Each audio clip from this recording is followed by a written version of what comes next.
Programme मध्य मुकाबले में खुशामदीद में रबिया एहसन मेरे साथ मौजूद है रऊफ क्लास्टा। और आज के प्रोग्राम में जिन टॉपिक से हम बात करेंगे उसमें सबसे पहले सुप्रीम कोर्ट जज जस्टिस अतर मिनल्ला ने बानी पीटीआई को लाइव दिखाने की हिमायत कर दी। नैब तरामीम केस के इख्तिलाफी नोट में नैब के सियासी किरदार का पर्दाचाक कर दिया। साबिक वज़ीर आज़म के साथ ज्यादतियों पर भी सब लिख दिया। बानी पीटीआई आम कैदी नहीं, पाकिस्तान की सबसे बड़ी पार्टी के सरबराह हैं। उनकी पेशी को लाइव दिखाना कानून की खिलाफ वर्जी नहीं।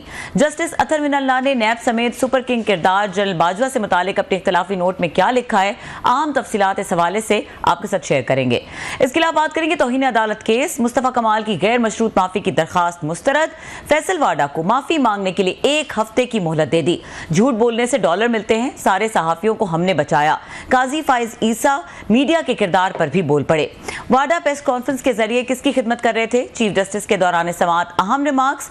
वाडा मुस्तफा कमाल सुप्रीम कोर्ट पेश, कई मेंबरान पार्लियामेंट इजहार यकजहती के लिए अदालत पहुंच गए। आज की समाअत का आंखों देखा अहवाल भी आपके साथ शेयर करेंगे। इसके अलावा बात करेंगे सीनियर कानूनदान एतजाज एहसन की दबे लफ्जों में बानी पीटीआई पर तनकीद, बचाव के लिए जरदारी से बैकडोर राब्तों का मशवरा दे दिया। एतजाज एहसन के नजदीक खान जेल में किसकी वजह से हैं, तफसील बताएंगे। इसके अलावा बात करेंगे मोदी हालिया इंतखाबात में वाज़ेह अक्सरियत हासिल करने में नाकाम, इत्तेहादियों के साथ मिलकर वज़ीर आज़म बनने की तैयारियां शुरू। बीजेपी को कई जगहों से बदतरीन शिकस्त का सामना, ऑपोजिशन उम्मीद से ज्यादा सीटें निकाल गई। यूसुफ पठान बंगाल से इलेक्शन जीत गए। ड्रीम गर्ल हेमा मालिनी और शत्रुघ्न सिन्हा समेत कई अदाकार इलेक्शन जीत गए।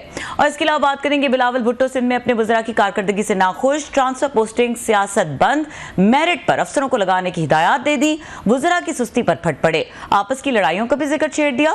सिंध हुकूमत के कौन से वज़रा आपस में लड़ रहे हैं, बिलावल ने बानी पीटीआई का जिक्र क्यों किया, ये तमाम टॉपिक्स हैं जो आज के प्रोग्राम में डिस्कस करने की कोशिश करेंगे। और वेलकम करेंगे, हमारे साथ मौजूद है सीनियर एंकर पर्सन और तज्ज़ियाकार मोहम्मद मालिक साहब। अस्सलाम वालेकुम मोहम्मद मालिक साहब। जी अस्सलाम वालेकुम मोहम्मद मालिक साहब, बहुत शुक्रिया आपने हमें वक्त दिया। स्टार्टिंग फ्रॉम फैसल वाडा का आज कोर्ट में केस था, उनकी पेशी थी और आपके प्रोग्राम में भी वो आए हैं, आपने उनका मौक़िफ़ भी सुना है। हमारे प्रोग्राम में भी आए थे, उन्होंने इसी के हवाले से स्पेसिफिकली बात की कि मैं माफ़ी नहीं मांगूंगा क्योंकि मैंने कोई गलत बात की ही नहीं है। अब आज कोर्ट में जो ये हुआ है और जिस तरह से अदालत ने इस पर सख्त स्टांस ले लिया है, किस तरह इस सिचुएशन को डेवलप होता देख रहे हैं? देखिए, ये तो बड़े अजीब सी बात है कि इस मुल्क में कंटेम्प्ट बड़ी सिलेक्टिव है। यहीं पे प्राइम मिनिस्टर साहब ने कहा था कि ब्लैक शीप है और रोजाना बैठ के मशवरे करते हैं कि खान साहब को कैसे निकालना है। यहीं पे रऊफ हसन साहब ने तो chief justice Islamabad high court को टाउट कह दिया, टाउट कह के मुखातिब किया। जो फजल रहमान साहब थे वो तो 4 की कुर्बानी की बात कर रहे हैं, पता नहीं किस किस्म की कुर्बानियां लगे। जो उनकी सामीन है वो किसी भी तरफ जा सकते हैं। तो अगर उन चीजों पर कंटेम्प्ट नहीं है तो फिर एक ऐसे जुमले पे जिसमें एक बंदे ने इन्फर किया हो या एम्प्लॉय किया हो, नाम भी ना लिया हो, उस पर सारा नजला गिराना, ये मुझे समझ नहीं आती, टू बी वेरी ऑनेस्ट। बुलाना तो फिर सबको बुलाएं, और जिन लोगों ने तो डायरेक्ट कहा है, कोई टाउट कह रहा है, कोई ब्लैक शीप कह रहा है, उनसे आप बात नहीं कर पा रहे। तो व्हाट इज दिस? इसलिए मुझे तो बड़ा मसला खेल लग रहा है। आई डोंट थिंक कि ये एक हद से आगे कोर्ट भी जाएगी, बिकॉज फैसल वाडा का भी स्टांस ठीक है कि अगर आपने एम्प्लॉयड बात पे उनको बुलाया है तो फिर जस्टिस अतर मिनल्ला ने तो बेंच पे बैठ के कहा है कि वो प्रॉक्सी है किसी के। तो ये तो नहीं हो सकता ना कि जज अप्लाई करें और आम आदमी अप्लाई ना करे। और मेरा ख्याल है वक्त आ गया, मैं तो बार बार कहता हूँ कि जजेस को अदालत के कमरे में कम बोलना चाहिए और अपने फैसलों में ज्यादा बोलना चाहिए। लेकिन अनफॉर्चुनेटली पाकिस्तान में everybody tends to play to the gallery, चाहे वो पॉलिटिशियन है चाहे कोई और है। अनफॉर्चुनेटली ये टाइम जुडिशरी का भी यही हाल है। सो आई थिंक हर एक को थोड़ा सा तहम्मुल का मुजाहरा करना चाहिए। और अगर तो ईगोस का मसला है कि नहीं किसी को बुला लिया तो वो माफी मांग के जाएगा, तो मेरा ख्याल है ये रीत भी टूटनी चाहिए। अच्छा मालिक साहब, इसको एक एंगल से ईगो का मसला भी के तौर पे भी देखा जा सकता है, लेकिन एक लाइन जो है वो ड्रॉ करनी पड़ती है हर इदारे को एक सर्टेन पॉइंट पे। तो ये जितनी भी आप बैकलॉग का जिक्र कर रहे हैं, वी ऑल नो कि ये इस तरह से हुआ है और नहीं होना चाहिए था, लेकिन कभी तो अदालत या इंस्टीट्यूशन अपने लिए एक लाइन ड्रॉ करेगा ना। अगर इस तरह का कोई प्रेसिडेंट ही सेट नहीं करेगा तो फिर ये चीज आगे निकलती जाएगी। So you think it's minor issue? I totally agree with you. You have to start somewhere. then start somewhere with a direct remark. ये जो मैंने दो बातें आपको बताई हैं, टाउट वाली या ब्लैक शीप वाली, ये कोई पुरानी बातें नहीं है, ये हालिया रिसेंट पास की बातें। और बल्कि मुझे तो और भी अजीब लगा जब अटॉर्नी जनरल को मुखातिब करते हुए जस्टिस अतहर मिनल्ला ने कहा, no you should tell him कि we are not black sheep, we are black bumble bee. अब जज बैठ के अगर आप अपने आप को काले भून कह रहे हैं, ब्लैक बम्बल बीज कह रहे हैं, तो आप तो खुद ट्रिविलाइज कर दिया आपने बात को। आपने तो खुद एक बात का एक तमस्खर उड़ाया है। और अगर आप इतनी बड़ी बात को कैजुअल लेते हैं, देखिए कोई और बात करे तो उसका एंगल और बनता है, लेकिन जब मुल्क का वजीर आजम बात करे तो उस मुल्क का चीफ एग्जीक्यूटिव भी है। मैंने तो अपने शो में भी ये कहा था कि जब वजीर आजम ये कहते हैं कि उनकी नॉलेज में है कि रोज शाम को मशवरे होते हैं कि किसी एक बंदे को कैसे फायदा देना है, अगर उनकी नॉलेज में है कि काली भेड़े हैं जुडिशरी में, तो एज प्राइम मिनिस्टर उन पे लाजिम है, फर्ज है कि वो जुडिशरी से ऐसे जजेस को निकालें। उन पे लाजिम है, वो इल्जाम नहीं लगा सकते, ये तकरीर नहीं है। He is the chief executive, वो अपने ओथ से बाउंड हैं। या बात ना करें, अगर बात किया तो फिर लॉजिकल कंक्लूजन पे लेके जाएं। और कहा था तो मिनल्ला ने कि जी चीफ प्राइम मिनिस्टर को कहें कि फिर एक्शन ले, उनको जुडिशल काउंसिल में भेजें। बिल्कुल ठीक कहा था। यहाँ हर बंदा हर चीज कह देता है और बाद में बीच में से एक आधे बंदे को आप पकड़ लें। अगर फैसल वारदा को इसलिए अदालत ने बुलाया है कि वो समझा जाता है कि जी वो शायद एस्टैब्लिशमेंट के करीबी हैं, तो फिर ये कब तक एस्टैब्लिशमेंट को पैगाम देने के लिए जुडिशरी किसी को बेल देगी और किसी को कंडेम में लगाएगी? फिर खुल के बात सारे को कर देनी चाहिए। जैसे तो मिनल्ला साहब कह रहे हैं सारे सच बोले। ये फिर वो क्या हमारे पंजाबी में कहते हैं ना, सुनानी कहनी तीनू तो सुनानी नू, ऐसे ना करें। फिर अगर इतने सारे दलेर हैं तो फिर देन कॉल स्पेड स्पेड, लेकिन ये किसी और पे निशाना और किसी और को रखना, this is not according to the honour of courts of. जी मालिक साहब, बहुत शुक्रिया आपका सर। तो आपने वैसे तो अपने इसमें गुफ्तगू में कह दिया है कि शायद ये फैसल वाडा साहब या अगर मुस्तफ़ा कमाल साहब क्योंकि एस्टेब्लिशमेंट के करीब समझे जाते हैं तो इसीलिए बुलाया गया है। तो आपको क्या लगता है कि रऊफ़ हसन साहब और प्राइम मिनिस्टर साहब को क्यों स्पेयर किया गया है? क्या मतलब फैसल वाडा साहब को उन्हें लगा है कि वीक आदमी हैं, चलें ये कुछ इस तरह का इनका क्लाउट नहीं है, इनके पीछे वज़ीर आज़म ऑफिस नहीं है, पार्लियामेंट नहीं है, वो पीटीआई ने उनको रिजेक्ट कर दिया। किसी और पार्टी में भी फॉर्मली वो है नहीं, तो वन मैन आर्मी अपनी लड़ाई लड़ रहा है, अपनी हरकतें करते हैं, जो भी करते हैं सही या गलत, लेकिन is a one man. Rauf Hasan साहब जाहिर है पीटीआई के इंफॉर्मेशन सेक्रेटरी हैं, तो उनकी पॉपुलैरिटी तो खुद जजेस लिख रहे हैं कि सबसे बड़ी पार्टी है। दूसरा वजीर आजम है, तो इन सब में तो सबसे कमजोर यही थे ना, उनको बुला लिया। अच्छा, आपका आज देखा होगा तो काजी फैज़ ईसा साहब एक अग्रेसिव उसमें थे, हार्ट भी थे, एग्रीव्ड भी थे। He was also feeling a bit betrayed and ये कहते हैं चीटेड, कि उनका कहना था मीडिया को सबसे ज़्यादा बचाने वाले हमने गिरफ्तारियों से बचाया, इनको मुश्किलों से बचाया, और सबसे ज़्यादा बात भी मेरे पे होती है, गाली भी मुझे पड़ती है। ये कैसे इसको आप देखते हैं? काजी साहब ने तो बड़ा, हमने माजी में देखा है कि बहुत सारे FIA के केसेस थे, सहाफ़ियों पे बन गए थे, बुला लिया गया था, तो काजी साहब ने बाद में बुला के उनको रिलीव भी लेकर दिया। आज वो कह रहे हैं कि मेरे ऊपर सबसे ज़्यादा गुफ्तगू भी होती है, मेरी बैशिंग भी की जाती है, मुझे बुरा भला भी कहा जाता है। क्या देखें, अगर तो आप एक ओहदे पे फायज है, एक आईनी ओहदे पे फायज है, तो आप वो काम करते हैं जो आपके ओहदे का तकाजा है। आप किसी पे एहसान के लिए तो नहीं करते कि हम नाशुक्रे हैं या नहीं है, और हर चीज केस टू केस बेसिस पे चलेगी। आपने सारी जिंदगी कोई जुर्म ना किया हो रूप साहब, लेकिन अगर आप जिस दिन जुर्म करेंगे तो उसकी सजा मिलेगी ना। आप ये नहीं कह सकते कि देखें मैंने तो 50 साल में कोई जुर्म नहीं किया, आज मैंने बंदा मार दिया, आप मुझे फांसी की सजा दें।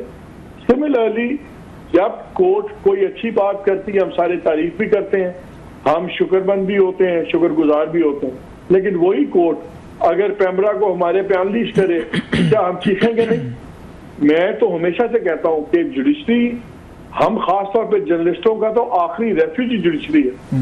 हमें किसी DSP ने नहीं छोड़ना, हमें किसी ISI वाले ने नहीं बचाना, हमें आज तक अगर बचाया तो जुडिशरी नहीं बचाया, और आज भी हमारी उम्मीदें जुडिशरी से ही हैं। लेकिन कोई ब्लैंकेट कवर तो नहीं है कि बिकॉज जुडिशरी हमारा लास्ट रिजॉर्ट है इसलिए जुडिशरी जो भी करेगी हम तारीफ करेंगे, जुडिशरी जो भी बात कहेगी हम आंखें बंद कर लेंगे, क्योंकि एक दिन हमें जुडिशरी के पास जाना पड़ सकता है अपनी जान बचाने के लिए। ऐसे तो नहीं हो सकता। मालिक ये बताइए, गलत आप भी प्रिंट से हैं, मैं भी प्रिंट से, आप जैसे उस्ताद थे मेरे एडिटर हैं न्यूज़ में बड़ा लंबा अरसा, तो हमने तो देखा था उस वक्त कि ये इस पे अदलिया पे बात करना, जज साहब पे बात करना, या इवन आर्मी इस्टेब्लिशमेंट पे बात करना, आर्मी चीफ हो, DGI हूँ, दीगर इदारे हों, ये नो गो ये एरियाज होते थे अखबारात के लिए। हम अगर लिखते भी थे तो आप जैसे एडिटर या बाकी आपके ऊपर जो बैठे थे वो एडिट कर लेते थे, काट लेते थे कोई, और कहा जाता था कि ना इस पे तो बात आपने बिल्कुल नहीं करनी। अब तो no it's free for all, open for all. ये क्या हुआ, व्हाट वेंट रॉन्ग? कुछ हमारे साथ प्रॉब्लम हुआ या वो ज़्यादा उसमें आए हैं, ये लाइमलाइट में आए हैं, तकरीरें शुरू हो गई हैं? और फिर मेरा ख्याल है ये चेंज हुआ है सारा 34 साल के ज़माने से। वो आई थिंक बहुत ज़्यादा ही used to play the gallery. मुझे तो याद है कि बार हम अदालत में बैठे होते थे तो वो कोई बात कहते देखें ऐसी बात ना करें वरना मीडिया इसको ऐसे रिपोर्ट करेगा, और फिर मीडिया की तरफ देखते भी थे। वो क्यों होता था मीडिया के लिए, कुछ दोस्तों के लिए कि आप ऐसे करें ऐसे ना करें। आज से 15 साल पहले, 20 साल पहले क्या जजेस अदालतों में इस तरह बोलते थे? क्या इस तरह आपस में लड़ते थे? अब ये 2 दिन जो केस चला है रिजर्व सीट वाला, जो आपने वहां पे बैंटर देखा है, क्लैश देखा है जस्टिस मुनीब का और चीफ जस्टिस का, आपने चीफ जस्टिस का और जस्टिस अतर मिनल्ला साहब का, ये तो वो बातें हैं जो इनको अपनी डिस्कशंस में करनी चाहिए।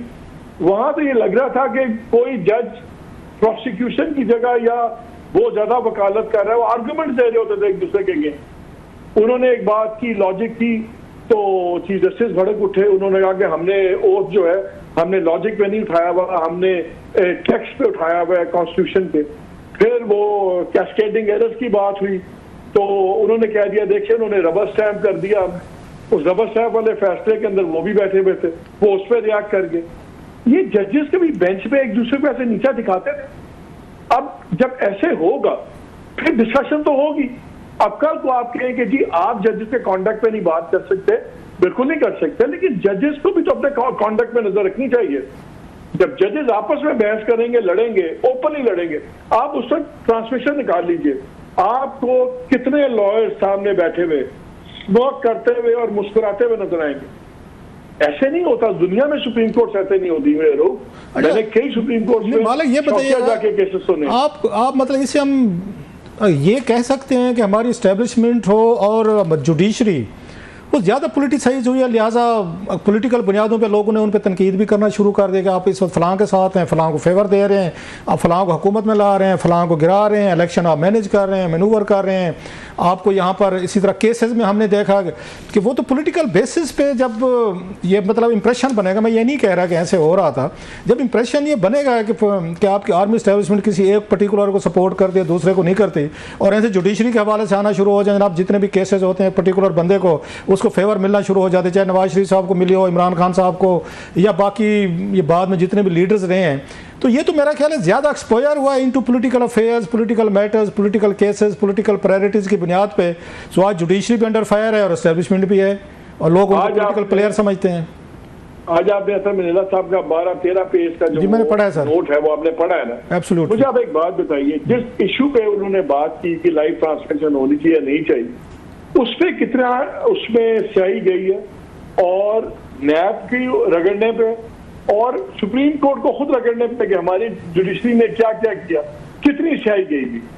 अब जब सुप्रीम कोर्ट का एक सिटिंग जज बैठ के अपने बाकी जुडिशरी के बारे में बातें करेगा तो क्या फिर आप और मैं नहीं करेंगे? बात तो आपकी ठीक है। खैर अच्छा, थोड़ा सा आगे मूव करते हैं सर। आज एतजाज़ अहसन साहब ने कहा है कि इमरान खान साहब को वो जल्दी कोई बहर आते नहीं देख रहे, और प्लस उनका कहना था कि खान साहब जो है खुद वो भी ज़रा अपने घोड़े छाँव पर बांधे हैं, कोई थोड़ी सी बातचीत शुरू करें। जरदारी साहब का उन्होंने रेफरेंस लिया तो वो भी रिजिड हैं। सो इसको आप किस तनाजुर में देखते हैं कि ये खान साहब उनकी ये एडवाइस उनकी लेंगे? क्योंकि वो तो घोड़े छाँव पे नहीं बांध रहे सर, वो तो रोज़ाना की बुनियाद में कोई ना कोई मैस, कोई प्रॉब्लम, कोई फड्डा, लड़ाई झगड़ा चल रहा है सर। ये देखिए लोग हर एक की अपनी एनालिसिस है, हर एक की अपना है। हम तो कंजेक्चर ही कर सकते हैं ना। मेरा अपना अंदाजा ये है कि खान साहब कन्विंस हो गए हैं कि मौजूदा निज़ाम में जो भी हो जाए उनको कोई रिलीफ नहीं मिलेगी, उनको इस निज़ाम में कोई हिस्सा नहीं मिलेगा, और वो जो भरे जो मर्जी कर लें उनका रगड़ा खत्म नहीं होगा। तो अब उन्होंने देख लिया भी ठीक है, एक्सट्रीम पे चले जाए। आपने वो आज वीडियो देखा है जो आप आज वीडियो ऑन हुआ है, ये मेरा ख्याल है 71 वाले बयानिए से भी ज्यादा बड़ा खौफनाक वीडियो है जो आज लगा है पीटीआई की वेबसाइट पे। और आपने पीटीआई की वो पढ़ी होगी latest tweet also, PTI official की जो ट्वीट है उसमें तो वो सीधे हो गए हैं बिल्कुल, और उन यहाँ तक कह दिया कि ये जो मौजूदा क़यादत है ये फौज को अवाम से लड़ा रही है, और यहाँ तक कह दिया कि जो जिनसी तशद्दुद हुआ, फलाना तशद्दुद हुआ, फौजी कैद में हुआ, इससे ज्यादा डायरेक्ट अब हो नहीं सकता।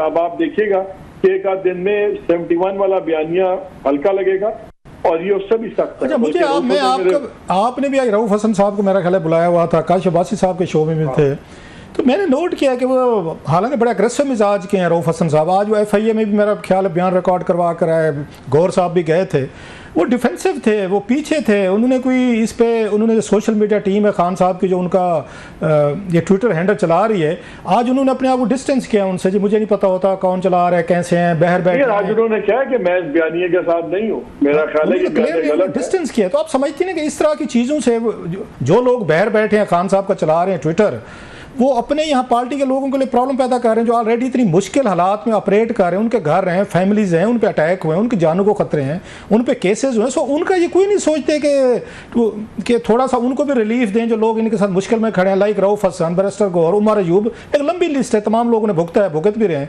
तो ये सबको मतलब वो करवाएंगे कि सब फिर वही वाली बात रंदा फिरना चाहिए कि वो बाहर बैठे उन्हें तो कोई फर्क नहीं पड़ता। मैं रऊफ साहब का चेहरा करीब से देख रहा था, जो मैंने कट्स बड़े गौर से देखे, वो बड़े खतरनाक कट्स हैं। 2 इंचेस डाउन उनकी इशारा कट सकती थी, कुछ भी हो सकता था। वो तो अल्लाह ने करम किया कि वो बच गए हैं, टू बी वेरी ऑनेस्ट। और ये तो चांस की बात है, ये तो किस्मत की बात है, कुछ भी हो सकता था। आपकी बात ठीक है, लेकिन मेरा ख्याल देखिए बात यह है कि जिस चीज को अल्टीमेटली जब तक खान साहब रद्द नहीं करेंगे वो ही PTI की पॉलिसी होगी, चाहे रऊफ हसन के, चाहे शाह महमूद साहब के। PTI में हर कोई डिस्पेंसेबल है, और मैंने एक बार ही पहले कहा था कि PTI और इवन पीपल्स पार्टी और PMLN में फर्क ये है कि जरदारी साहब को भी, नवाज शरीफ साहब को भी विनिंग कैंडिडेट चाहिए होते हैं बहुत इलाकों में। इमरान खान की अब इतनी स्ट्रांग हुई भी है, इससे उनकी हवा इतनी बनी हुई है, वो जिसमें हाथ रखते हैं वो विनिंग कैंडिडेट हो जाता है। इसलिए उनके ऊपर वो कंपल्शंस भी नहीं है, वो लिमिटेशंस भी नहीं है जो दूसरे लीडर्स को करनी पड़ती कि नहीं हमें इसका भी सोचना है, इसका भी। मालिक ये बताया कर ये पेस चलती रही, जैसे पहले वो वीडियो है जिसपे उन्होंने कहा जनाब कि हमें पता ही नहीं था, पहले खान साहब ने डिस्टेंस किया, पार्टी ने किया, और फिर पार्टी को लगा कि यार ये समझा जाएगा शायद हम डर गए हैं, उन्होंने कहा नहीं ओनरशिप ले लें, और आज एक और वीडियो आ गई। ये अगर पेस इसी तरीके से रही और इन्होंने कैमरे व्हाट नेक्स्ट इस पे, और इसी तरह खान साहब भी जेल में रहे, तो फिर क्या आपको नजर आ रहा है कि ये जो पार्टी के बाकी लोग हैं, ये आज जैसे रऊफ हसन साहब ने अपने आप को डिस्टेंस किया, तो ऐसा ऐसा वो भी डिस्टेंस करना शुरू कर देंगे खुद को? लेकिन देखिए उससे नैरेटिव में फर्क नहीं पड़ेगा, लोग आगे पीछे हो जाएंगे, नैरेटिव तो आगे होगा। मेरे ख्याल में सबसे ज्यादा अलार्मिंग चीज जो इस वक्त है वो जुडिशरी और एस्टैब्लिशमेंट का टकराव है। उससे मुझे निज़ाम को खतरा पॉसिबल नजर आ सकता है, लेकिन शॉर्ट ऑफ दैट बाकी तो चलती रहेगी चीजें जिससे चल रही हैं। अच्छा मालिक, लास्टली आज बिलावल भुट्टो जो हैं वो एक नए रूप में नजर आए हैं, पहले हमने कभी नहीं सुना था। उन्होंने अपने वजीर आला को भी ज़रा टाइट किया, शर्जील मेमन साहब का नाम लिया है, उन्होंने कुछ दिन पहले प्रेस कॉन्फ्रेंस की थी, खान साहब पे गर्जे बरसे थे, तो today he was different Bilawal. वो तो मतलब है क्योंकि जरदारी साहब बीमारी की वजह से या अपनी सदारत की वजह से साइड पे हो गए, तो आज पहली दफ़ा लगा है कि Bilawal is in command party. आज उनको फील हुआ है कि पार्टी को उन्होंने टेक ओवर किया है, और आज उन्होंने मैसेजिंग जो है ना वो डिलीवर किए हैं। बिलावल साहब बड़े अरसे से इन कमांड है, एंड आप यकीन माने नहीं कैमरे पे सर, आज कैमरे पे ये बैठ के बातें करना और फिर वो टीवी पे सारा कुछ चलना, that was a different messaging sir. मैं ये कह इस पर तो अब डाउट होना नहीं चाहिए किसी को। बहुत से लोगों का ख्याल है कि देखिए क्राइसिस मैनेजर जरदारी साहब हैं, लेकिन उसका मतलब ये नहीं है कि बिलावल की अथॉरिटी डाइल्यूट हुई है, Bilawal is fully in command और ये जो चीफ मिनिस्टर भी इस पर हैं। मुझे याद है कि उस वक्त बड़ी बात चल रही थी और एक वक्त आया था कि ज़रदारी साहब चेंज करना चाह रहे थे, लेकिन अगर आज वो कंटिन्यू किए हैं तो प्योरली बिकॉज ऑफ बिलावल साहब है, वरना वो चीफ मिनिस्टर भी आज चीफ मिनिस्टर ना होते। बहुत शुक्रिया सर जी, बहुत थैंक यू वेरी मच। बहुत शुक्रिया मोहम्मद मालिक साहब ने हमें एक्सक्लूसिवली टाइम दिया और गुफ्तगू की इतने अहम टॉपिक से। ब्रेक का वक्त हो रहा है और ब्रेक के बाद बात करेंगे कुछ नैब तरमीम के केस के हवाले से, और इसके अलावा बात करेंगे कुछ जो हिंदुस्तान के इलेक्शंस के हवाले से भी हो रहा है, वहाँ पे क्या चल रहा है, किस तरह से अपसेट हुआ है, किस तरह से बीजेपी दोबारा कोलिशन गवर्नमेंट की तरफ जा रही है। हमारे साथ रहिए। Welcome back. क्लास साहब, आपने मालिक साहब सवाल पूछा बिलावल के हवाले से। उन्होंने कहा कि वो तो काफ़ी टाइम से कमांडिंग पोजीशन में है, but it was a very pertinent question, क्योंकि कुछ तो डिफरेंट था। अब वो कमांड में थे या नहीं थे या जो भी था, लेकिन जो आज की टोन और टेनर था और जो आज की मैसेजिंग थी वो माजी में पहले नहीं देखने को मिली। ऐसे ही है। और आज 2-3 चीज़ें जो मेरा ख्याल है बिलावल ने शायद हिंट लिया है। हिंट ये था कि इंडियन पॉलिटिक्स को अगर आप देखें ना, जो इंडिया में रिजल्ट आए हैं, तो मेरा ये ख्याल है कि he is taken a clue from Indian ये रिजल्ट्स जो हैं वो कैसे है। लोगों के जहनों में आएगा कि इंडियन ये इलेक्शंस का इनसे क्या ताल्लुक है। वो ये है कि वहाँ पर जो मोदी साहब जो हैं उन्होंने जो उन पे मुखालफीन है वो 2-3 जो बड़े इल्ज़ामात लगाते हैं, वो यही कहते हैं कि वो पॉलिटिक्स से हेट करते हैं, नफ़रत की सियासत को उन्होंने वो दिया है, वहाँ पे प्रमोट किया है। जो उनके क्रिटिक्स हैं, कांग्रेस है या कुछ कोई मीडिया में या दीगर कोई लेफ़्ट के लोग जो हैं जो उन पर मोदी साहब पे क्रिटिसाइज़ करते हैं, तो उनका ये है कि उन्होंने नफ़रत की पॉलिटिक्स को हेट किया है।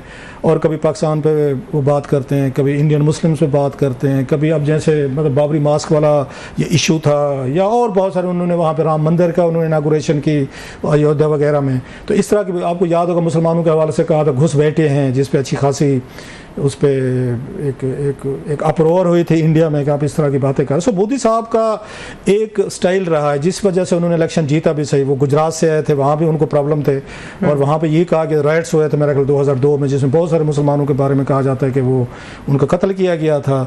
तो वो उसी ही वेव के साथ है, लेकिन साथ में शाइनिंग इंडिया भी था कि मोदी साहब इज़ स्ट्रांग मैन, स्ट्रांग आदमी है, ये पाकिस्तान को भी डील कर सकते हैं, इकॉनमी को आगे इकॉनमी भी ठीक करेंगे, राइजिंग इंडिया का नारा दिया उन्होंने। और प्लस ये बड़े बड़े बिग जो बिजनेसमैन थे वो भी उनके साथ इकट्ठे हो गए और उन्होंने डिलीवर भी किया बड़ी हद तक। इंडिया की ग्रोथ लेवल को ऊपर वो लेकर गए।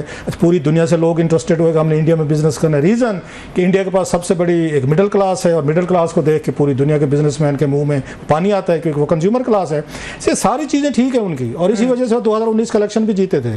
अब इसी चीज़ पे वहाँ पे जो ये रिजल्ट आए हैं तो उससे ये पता चला है कि ना लोगों ने उसको अयोध्या वाले ये मंदिर पे उनको वोट डाले, अपने मतलब कंस्टिट्यूंसी उसी में हार गए वो, ना उन्होंने पॉलिटिक्स ऑफ हेट पे वोट डाला है कि मुसलमानों के खिलाफ जो बातें हो रही थी या जो भी पाकिस्तान भी दरमियान में आया।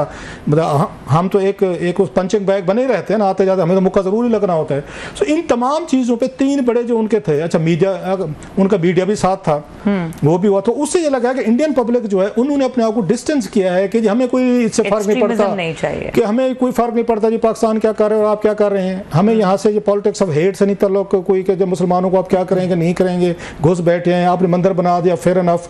तो लिहाजा हमें तो नहीं फ़र्क पड़ा, हमें फ़र्क पड़ता है हमारी उस महंगाई से, या हमें फ़र्क पड़ता है इससे बेरोज़गारी से, जो 2 इसके अलावा मेन इशू बने हैं मोदी साहब। तीसरा मेरा ख्याल में इनकम्बेंसी फैक्टर भी होता है कि लोग तंग आ जाते हैं आपको देख के, रोज़ाना की बुनियादों पर एक ही चेहरा, एक ही फेस। अब टीवी खोलें वहाँ भी आपकी तस्वीर है, तकरीर है, आप उसके बाद घर जाए ट्विटर खोलें वहाँ पे भी आप हैं, फिर उसके बाद आप मतलब हर चीज़ पे जो भी फ़ोन पे निकालें हर जगह आप ही बैठे हैं। तो लोग तंग आ, घर वाले भी तंग आ जाते हैं आपको रोज़ देख देख के। They even need a break. So incumbency factor जो होते हैं बड़ा खौफनाक होता है कि लोग जो है 15-20 साल बड़ी अच्छी हुकूमत कर लेते हैं और सारी चीज़ अच्छी हो रही है तो लोग कहते हैं नहीं यार इसका मुंह देख हम थक गए भाई। वो मेरा भी हो सकता है, मैं ये नहीं कह रहा किसी और को कह सकता हूँ, मेरा भी हो सकता है। 5,000 काफ़ी होकर रोज़ ही आ जाते हैं और बैठ के भाषण देते हैं हमें। सो इनकम्बेंसी फैक्टर के वो जो लोग हुकूमत में बैठे होते हैं वो बड़ा डेंजरस होता है। अब इससे मेरा ख्याल है बिलावल साहब ने थोड़ा सा उन क्लू लिया है। वो क्लू क्या है, उन्होंने शर्जील मेमन साहब को आज, ये मेरी ये है उसके क्या अजम्पशन है, जरूरी नहीं है कि ऐसे ही हो, just I am trying to understand it.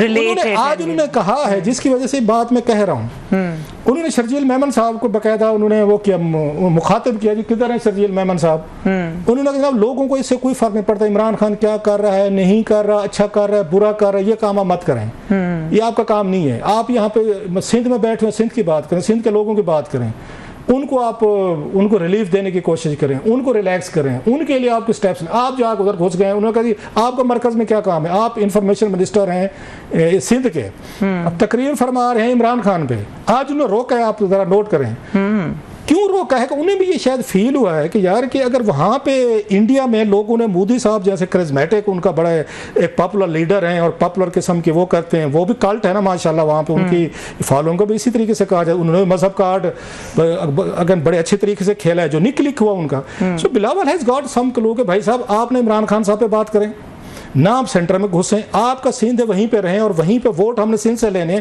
हमने कोई इस्लामाबाद में हमारा कोई कैंडिडेट नहीं खड़ा जिसको जाके मेमन साहब ने उन्होंने वोट देने। सो आज उन्होंने बड़ा क्लियर मैसेज किया है कि आपको इमरान खान साहब पे तकरीर करने से, खिलाफ करने से कोई वोट नहीं मिलने वाला या कोई आपकी कंसर्न है। So it was a big shut up call है मस से, इसको कहते हैं शटअप कॉल, जो आज बिलावल ने दी है अपने कुछ वजीरों को या अपने साथ बैठे हुए थे उनके वज़ीर आला, जो अभी मालिक ने भी कहा है कि जिन्होंने उनको वो किया, उनको मेंटेन रखा था कि इसको रखते अदरवाइज हटाना था उन्होंने।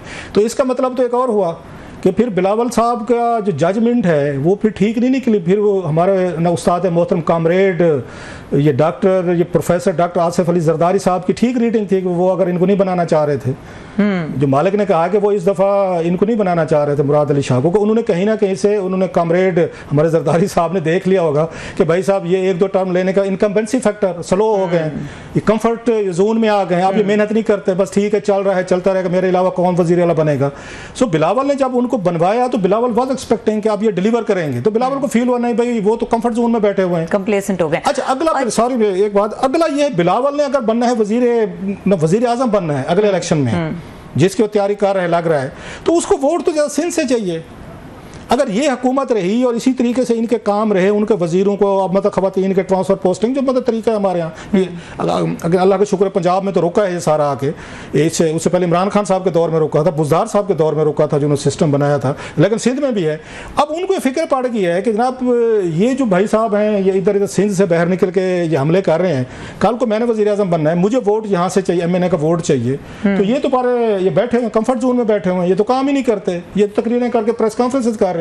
सो इसका मतलब यह है कि शर्जील मेमन साहब ने प्रेस कॉन्फ्रेंस की थी खान साहब पे, वो बिलावल साहब की उसमें उन्होंने मशवरा किया ना, उनसे पूछा और खुद ही उन्होंने बैठ के उन्होंने तकरीर ठोक दी। आज की बात तो यही लग रहा है, मुझे तो ये फील हुआ है। और बड़ा उन्होंने क्लियर कट मैसेज दिया which was very practical and very good to sounded really good, कि उन्होंने कहा कि बस आप फोकस करें एक दूसरे से, क्या नफरत की सियासत और तुमने मैंने ये क्या कर रहे हैं, डिलीवर करें। इंडिया से सीखा है ना, इंडिया में क्या हुआ है, मतलब मोदी साहब की तकरीरों के बाद क्यों नहीं उनको इट्स अ राइट अप्रोच। ये है ना कि अगर तकरीरों से कुछ नहीं मिला, आपने सारी पॉपुलर तकरीरें करके देख ली, फिर मतलब जहां पे अयोध्या में भी टफ होता जा रहा है ना क्लास साहब, क्योंकि इतनी कंटिन्यूअस इनकी सिंध में हुकूमत चल रही है, तो अब जो इनसे सवाल होता है वो बहुत शिद्दत से होता है कि आप इतने टाइम से बैठे हैं क्या कर रहे हैं। सो आई थिंक बिलावल की it was a moment of realisation. Break पे जाएं, ये देखें इंदिरा गांधी साहबा, मतलब जो ये नेहरू डायनेस्टी की, वो 77 में इलेक्शन हार गई थी, जो उन्होंने 71 की वार जीती हुई थी। तो जरूरी नहीं होता कि पॉपुलर आप इतने रहते हो और सारी उम्र पॉपुलर रहें, आपको किसी वक्त आपको जो वोटर है उठा के बाहर मारता है। ये मैं 2-4 मिसाल, इंदिरा गांधी साहब के 77 का इलेक्शन, अभी मोदी साहब का भी देख लें कि उनकी पार्टी पूरी 272 सीटें नहीं ले सकी जो उनको वहां पर चाहिए थी। सो ये मेरा ख्याल Bilawal has got a clue कि यार ये अगर इसी तरह मैंने वजीर शजीर पाले रखे, ये सारे पाले हुए हैं और इनको बचाता रहा, हाँ जी ठीक है, तो ये तो ले डूबेंगे पूरी पार्टी को। वो सिंध है इनके पास, पंजाब में तो वोट बैंक रहा नहीं है उनका, 2-4 जो सीटें लोगों का अपना वोट बैंक है। सो मेरा ख्याल है he is playing very clever, और जो उन्होंने थोड़ा टाइट किया आज उन्होंने जरा थोड़ी सी कुछ ठीक है क्लास, अब ब्रेक पे जाना है। ब्रेक के बाद जरा बात करेंगे एतजाज एहसन के हवाले से, क्योंकि उन्होंने जो बात की है वो काफ़ी इंपॉर्टेंट है और मौजूदा हालात के तनाजुर में अगर उसको देखें तो शायद उसकी ज़रूरत भी महसूस होनी चाहिए कि अगर बैकडोर ना भी राब्ते किए जाएं तो कम से कम एक कम्युनिकेशन चैनल का बहाल होना ज़रूरी है। ब्रेक के बाद इसको डिस्कस करेंगे, हमारे साथ रहिए।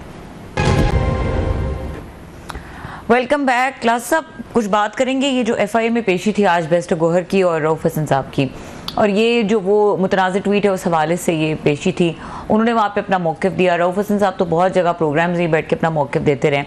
अब that's a very interesting catch. ही जिस तरह आपने भी मालिक साहब को कहा कि वो डिस्टेंस भी कर रहे हैं इस बयानिए से, लेकिन एट द सेम टाइम ये चीज़ें रुक नहीं रही जो मालिक साहब बताए थे। It's a very dangerous indication कि ये चीज़ कहीं पे भी रुक नहीं रही। अगर रियलाइजेशन हो रही है तो किस नौयत की हो रही है? मसला ये है कि ये पहले भी एक दो दफ़ा बात हो चुकी है। हालांकि मैं सारी बात जो कहता हूँ पीटीआई वाले दोस्त मानते तो नहीं होते, क्योंकि उनको स्ट्रेट बात चाहिए होती है कि सारी उन्हीं की भले की बातें हमेशा की। मेरा मानना है, अभी लोग इसको डाउट करें जो उनकी मर्ज़ी है, कि मैं हमेशा कहता रहूँ कि आपको किस तरह का पॉलिटिकल वर्कर चाहिए। इमरान खान साहब को गुरिल्ला चाहिए जिसने जंगों की तरबियत ली हुई है, पहाड़ों में गुजारा किया हो, 3-3 4-4 दिन भूखा रहा हो, जोटो कराटे जानता हो, और जब पुलिस छापा मारने है तो लड़ाई झगड़ा करे, उसके बच्चे उसकी फैमिली वो सफ़र करें, रोज़गार ख़त्म हो जाएं, उस पर ये केसेस बन जाएं, मिलिट्री उनको उठा के ले जाए, उनको एजेंसियां उठा के ले जाएं, घर वाले दर बदर, बच्चे स्कूलों से गायब, मुल्क छोड़ दो। इसके अलावा तो कोई क्राइटेरिया नहीं है अभी पीटीआई में रहने का। जो बात आज अच्छा, ये मैं इसलिए भी थोड़ी सी ये बात कह रहा हूँ कि आज एतजाज़ ने मिलती जुलती बात वही की है जो मैं कहता हूँ। ये तमाम ये क्राउड जो है ना खान साहब का जो फ़ैन फॉलोइंग, मेरी ये बातें सुनकर नाराज़ हो जाते हैं। एतजाज़ साहब की बात पर नाराज़ नहीं होंगे जो उन्होंने पोलिटिकल बात की। ये बातें मैं डिफरेंट अंदाज में, थोड़ी सी शायद कड़वे अंदाज में कह देता हूँ, शुगर कोटेड नहीं करता। और भाई अगर आप इसी तरीके से करते जाए, आपको सबसे ज्यादा ये जो थे गुफ्तगू में अग्रेसिव थे रऊफ हसन साहब थे ना। रऊफ हसन साहब ने हर टीवी शो में बैठ कर खुद को डिस्टेंस किया अपने आप को। क्यों? आप मतलब अपने पार्टी वर्कर्स की, कुछ लोग आपके साथ मुश्किल हालात में खड़े हुए, मुश्किल टाइम था जिसमें मान लिया एस्टेब्लिशमेंट ने जाते हैं कि आपके साथ हुकूमत ने की, एजेंसियों ने की, जुल्म हुआ, सतम हुआ, लोग अपने घर छोड़ गए, बेचारे आज तक गायब हैं, उनके कारोबार तबाह कर दिया गया, घरों को तोड़ फोड़ के मुल्क छोड़ गए। फेयर इनफ, आपका एज ए पार्टी चेयरमैन के तौर पर कुछ आपकी भी तो कुछ थोड़ा सा बनता है कि नहीं बनता है कि रोजाना की बुनियाद पे आपने तो जहाँ पहुँचना था पहुँचे बैठे हैं। वो मुझे उसका सीन याद आता है ना, मुन्ना भाई वो लगे रहो वाला, जिसमें वो और कितना अंदर जाओ, उसने कहा और कितना अंदर जाएंगे, वहां का भाई यहाँ जेल में आके बैठे हैं, आप मुझे कहते फलां को टपका देते हैं, तो अगर इससे ज्यादा कितना अंदर जाएंगे? खान साहब ने तो जहां पहुंचना था वो पहुंच गए, उससे ज्यादा कहां अंदर जाएंगे? अगर अल्लाह उनकी मुश्किलें वो आसान करे, वो जेल से बाहर हैं।